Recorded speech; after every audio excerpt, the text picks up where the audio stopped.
All right, welcome into Los Angeles, California. It is Writer's Block presented by Stefan versus the Game on Facebook Watch, and we're glad you're watching this show. We've got a great one planned for you. Monty Williams, the new head coach in Phoenix, is going to join us. We'll dive into what it means for Portland that they got swept by the Warriors and go inside the numbers on the guy Andre Iguodala called the second best player of all time.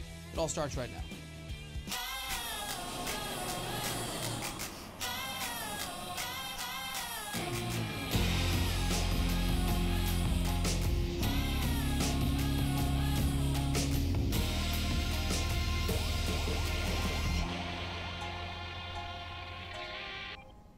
In success, there is credit. In failure, there will be blame. We'll credit the Warriors in the days and weeks ahead. They've earned that before. They'll probably earn it again this year. But for the moment, we have to give and lay the blame at the feet of Damian Lillard, one of my favorite players in the NBA. But that sweep at the hands of Golden State, the fact that this Portland team has now gone 1-16 against the Warriors in the postseason in the Lillard-McCollum era, it largely falls to Damian Lillard.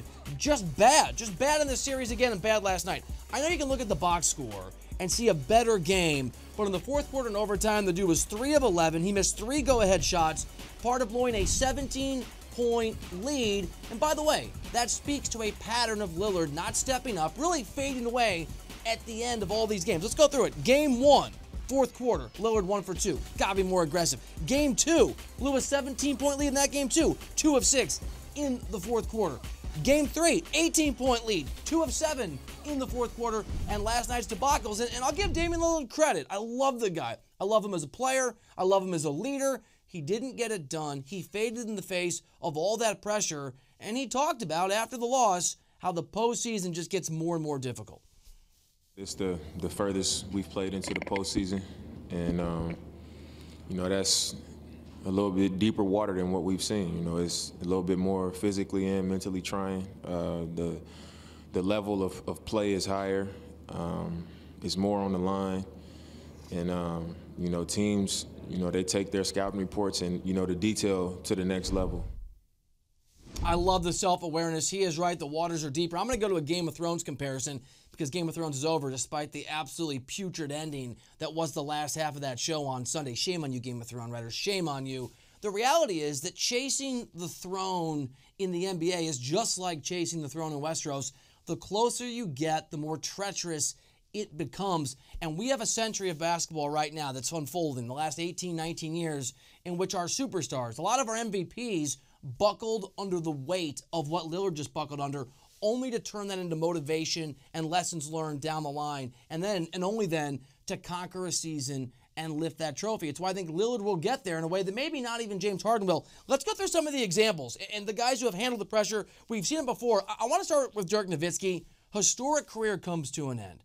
The guy's got a championship. But remember, all the way back in his initial run at a championship, his league MVP season, he did not play particularly well. They went down in the NBA Finals. He struggled relative to what he'd done in the regular season, and he took that loss, and he took that stress, and he took that pressure. And I covered that 2011 Finals. Remember Dirk talking about it afterwards. He'd been through the heartbreak. He'd been through the finals. As Lillard said, he'd been through those deep waters, and he had finally learned how to swim through them. And he swam through and chopped down LeBron James in that exact same finals. LeBron utterly abdicated his responsibilities in that series, had a game where he scored fewer than 10 points, gave up defensively toward the end of the series. I was covering that team that year, and I remember LeBron's disappearing act with a thing of absolute stunner to most people out there. And LeBron will tell you later he went into a dark room, literally locked himself in the offseason for a very long time, and came out with that self-awareness that it was his fault. Wasn't the media's fault, wasn't the fans of their little lives' fault, wasn't somebody on his team's fault, wasn't Eric Spoelstra's fault, it was LeBron's fault. And LeBron turned himself into one of the most incredible postseason players we've ever seen in the history of the game. Kevin Durant, the year he won an MVP, made an NBA Finals. Got up 1-0 against that Heat team, and then lost 4 in a row. James Harden, a guy that's never played well in the playoffs. And you know what's also true about James Harden? Despite the reality that with Oklahoma City, he was a dud, that with Houston, he's had brutal games and big moments and missed huge shots, that his fourth quarter numbers don't add up to what his MVP regular season status tells us they should. He also doesn't take the accountability you heard from Damian Lillard. Friendly reminder, as in not very friendly, here is Harden back in this Golden State series early in these playoffs after Game 5 talking about, well, you just take a listen. You checked back in with a little over 7 minutes left and only took one shot the rest of the way. Why weren't you more involved down the stretch offensively? I don't know. I gotta go back and look at the game, but whether it's other guys who are getting shots, open looks, trying to make the right plays at certain parts of the game, I'm not sure. It's the players who stare into the dark abyss of their own failures that have the potential to become great again. Steph Curry, doing that this season. LeBron James, done it in the past. Dirk, done it in the past. Damian Lillard just talked about that abyss last night after a heartbreaker. Harden hasn't done it. And so tonight, for Milwaukee, Toronto, for me, and in the series going forward, the question becomes, can Giannis and Kawhi own the reality? Kawhi Leonard's been praised, and I think a little way too much over the course of this postseason. He's been wildly inefficient. He's carrying a massive burden. I know he hit the big shot. His ability to be great and to stare down that pressure and to be better late in games than he has been, goal checks the box scores, will be critical. And the same for Giannis. I love Giannis. He'll be the MVP. He's an amazing player. In that Game 3 loss, Giannis had 8 turnovers, was 5 of 16, was 2 of 7 on free throws. I know he had 12 points and 23 rebounds. He didn't have a single point in either overtime, fouled out with 36 seconds left in the second overtime. Not because Giannis sucks, not because Giannis can't handle the pressure, but because, like Damian Lillard said, these are deeper waters than any of these guys, other than Kawhi, have ever swum in before. Ever. And who can learn to navigate that pressure? Who can figure out how to swim in those deep waters now, rather than having an offseason in a dark room like LeBron James did? That's the team in the East that's going to emerge. And you don't do that again in the finals against a battle-tested Warrior squad, you're going to lose in 4 or 5. There's a lot of factors that will go into who wins tonight in Toronto. The biggest one, will Giannis be Giannis? Will Kawhi be Kawhi? Whichever of those guys are the best version of themselves, that team gets the win. We'll hit on this more later in the Big Bet. I do want to get to Monty Williams, though. Great hire by Phoenix. He's the new Suns head coach, and he joins me on the show here in just a minute.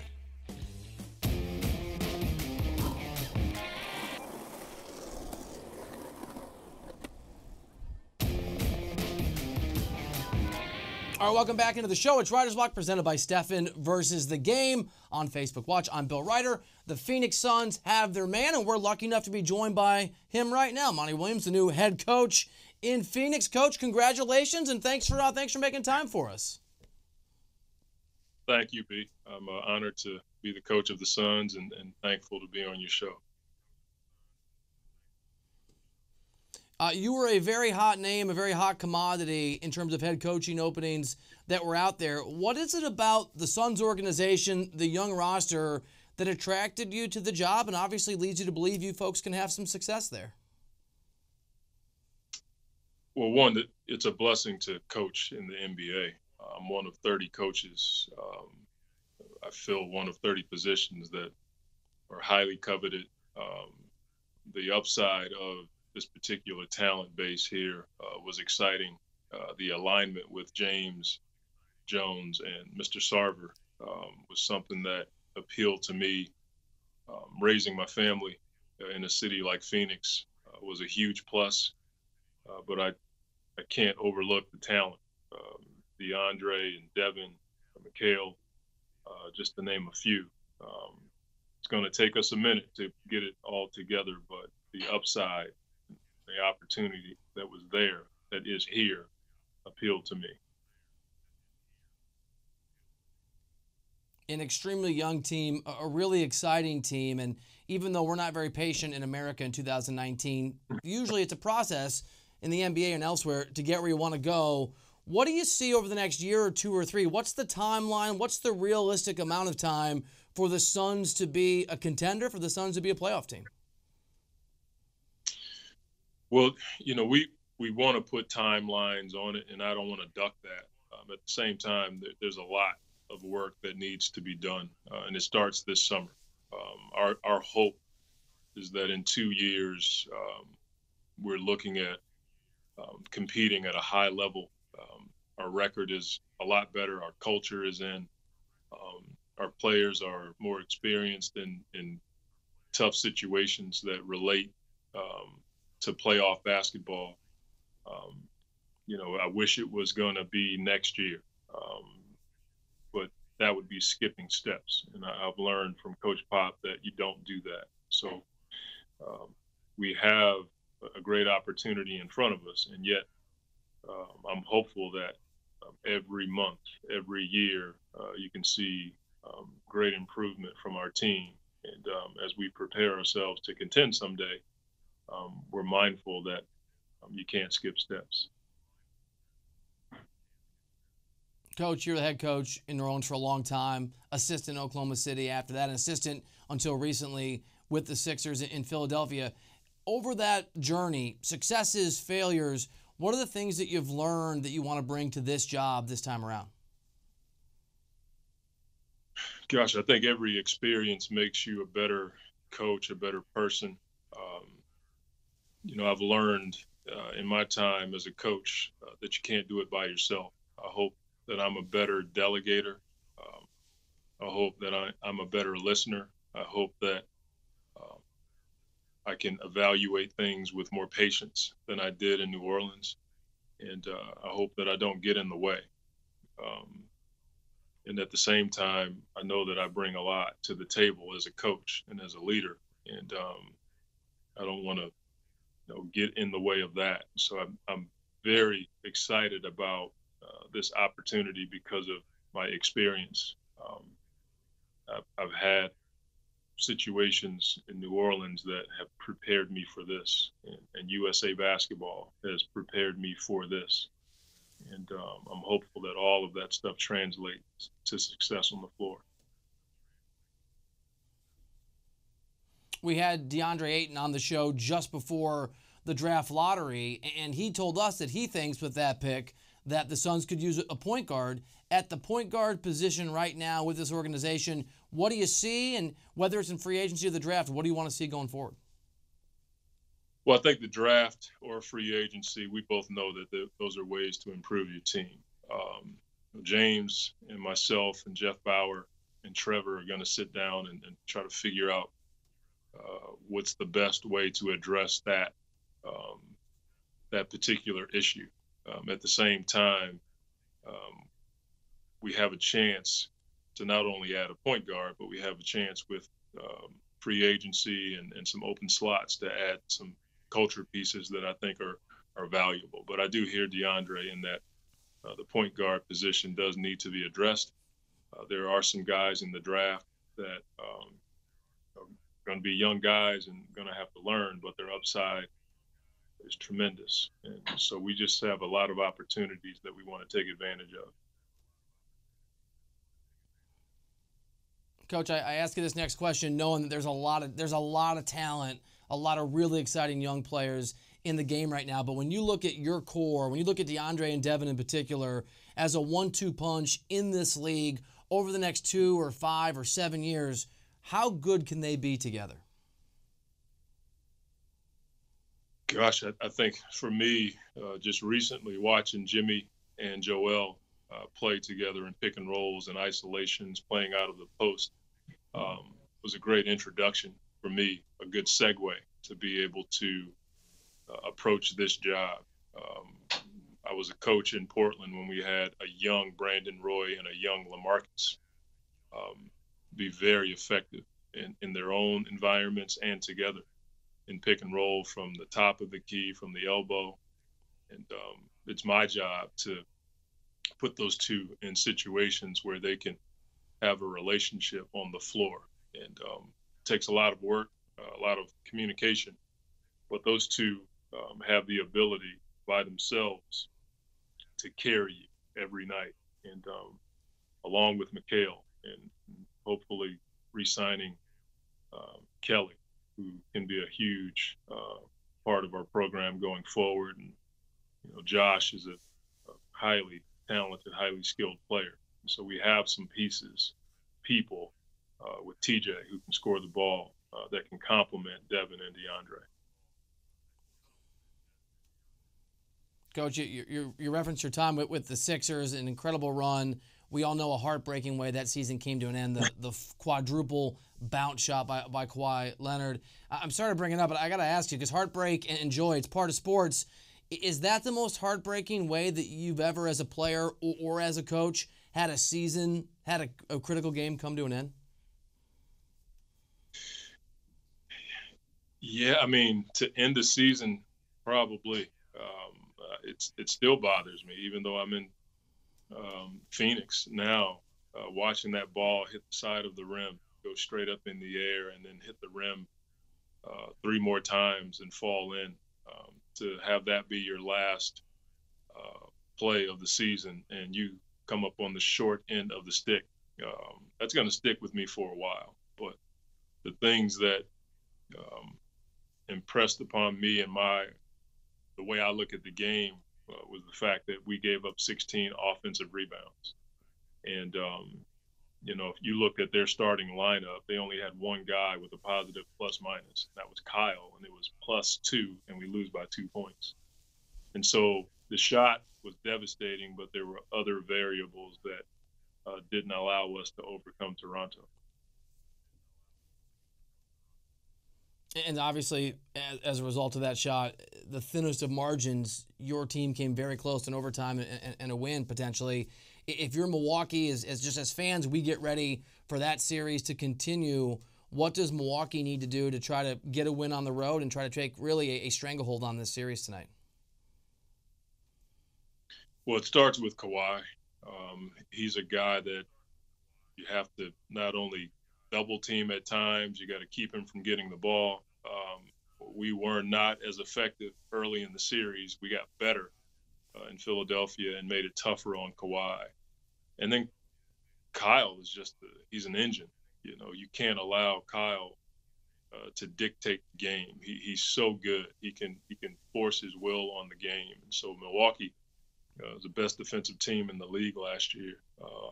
Coach Bud is one of the better coaches in the league. They've done enough to win games. They did enough to win the last game. Giannis just fouled out. It just seemed like both teams were tired, but I think Middleton said it best. He was emotionally more tired than he was physically tired. To have the stamina to play 48 plus is what both teams are going to have to do tonight. I'm looking forward to learning from that game. Coach, when free agents, and it'll be this summer, choose one place over another, they're going to get questions about why they didn't select another place on their short list. You were a highly coveted coaching candidate. The Suns wanted you. They got you. The Lakers were interested in you as well, and we've certainly seen, I think it's fair to describe it as some chaos that has been unfolding in Los Angeles. Reports and just talking to people in that organization. A lot of folks, and Entourage went out to interview you in Philadelphia. How much was some of that uncertainty and that cultural chaos in Los Angeles a factor in your decision to stay or to take the job in Phoenix rather than to go to Los Angeles? Yeah, for me, it was never about any other team. It was about the opportunity in Phoenix, the upside with the talent, the kind of talent that we had here, have here, the alignment with Mr. Sarver and James to raise my family. I still have young kids that need training and direction, and to be able to do that in a city like Phoenix really appealed to me. During this process, I've talked to a number of teams. It just so happened that it was publicized with the Lakers, and they have their situation, we have ours. I'm thankful that I'm here, and I have a great deal of respect for Miss Buss. My conversations with her, I learned a lot, and I have the utmost respect for what they've done, and I just felt like this opportunity to be aligned with this group was the best thing for me. And to be straight, Mr. Sarver hired me, and he's the only person that did. So it just worked out for me and my family. Coach, last year the Suns, for me, a must-watch on League Pass. Really exciting young team. Very excited to watch you mold them into a competitor. Thank you for making time. I know it's a busy day. Congrats on the gig again, and thank you for including us on your whirlwind introduction to Phoenix and into the world as the head coach in Phoenix. No, man, thank you for having me. I'm very blessed and honored to do what I do, and honored to be on your show, and can't wait to get to work.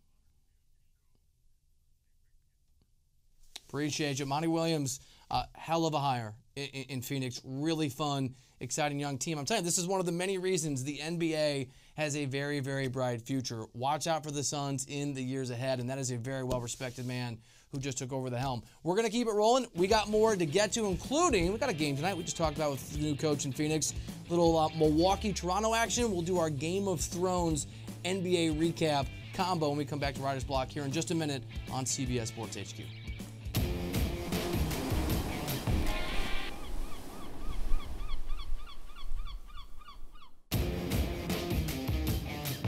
All right, welcome back into Writer's Block, presented by Stephen versus the Game on Facebook Watch. Speaking of Stephen versus the Game, Stephen Curry is winning.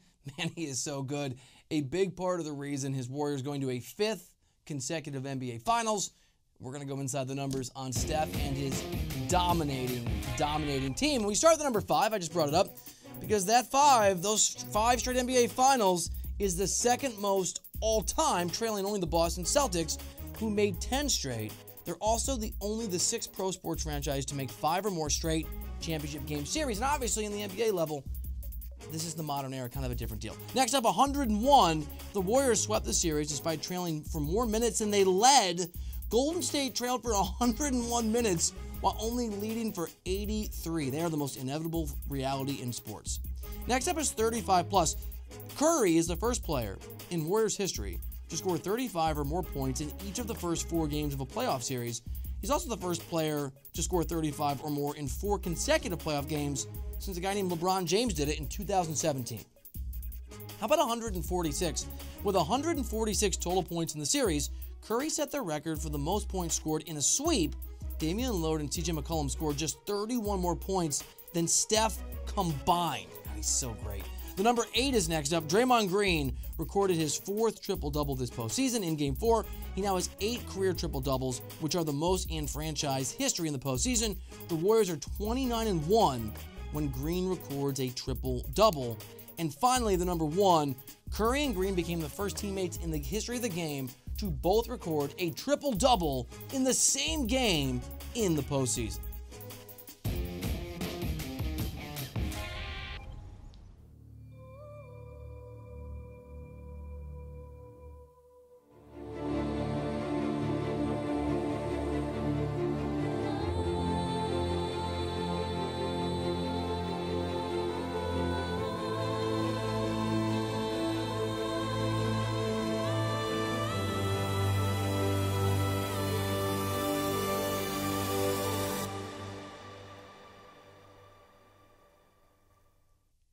Did I mention that I hated the Game of Thrones finale with a burning and visceral passion? Good, because it was hot garbage. But I liked most of the season in the series up to that point. So we're going to honor it one last time. Our last this week on the throne, where we give you 4 contenders in trial by stat. You vote on them. I'll give you my pick, and we'll see tomorrow who gets it done. Here are the contenders: Giannis Antetokounmpo, Kawhi Leonard, Malcolm Brogdon, Kyle Lowry. Remember, go to the Twitter poll on my Twitter handle, SportsReiter, Sports Reiter. Who do you think will be the dominant statistical force tonight? I actually almost went for the upset. I almost went Malcolm Brogdon, but I'm going to go again. I think it's every single week. Giannis Antetokounmpo, he's a force. He gets it done. He had a very bad offensive game in Game 3. And only a lot of rebounds. I think he rebounds tonight. I believe in his ability to swim in those deep waters Damian Lillard talked about. Give me Giannis on the throne one final time. I promise whoever wins, it'll be a better segment tomorrow than Game of Thrones finale was on Sunday. I'm done talking about Game of Thrones. So mad at Game of Thrones. I'm also mad at myself. Almost got the cover. I didn't. Bill's big bet of the day. Bills are boos. I deserve it. I'm on a losing streak. 2 in a row. 18-16. I'm going to double down on the favorite road team. Now, the Bucks are at -3 now.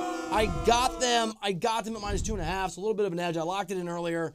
Don't love what the public's doing. But I think Milwaukee wins big. I think Giannis has a huge game. I thought all along they would win this thing in 5. I think they do by winning Toronto tonight, and Milwaukee at home when it returns to the Midwest.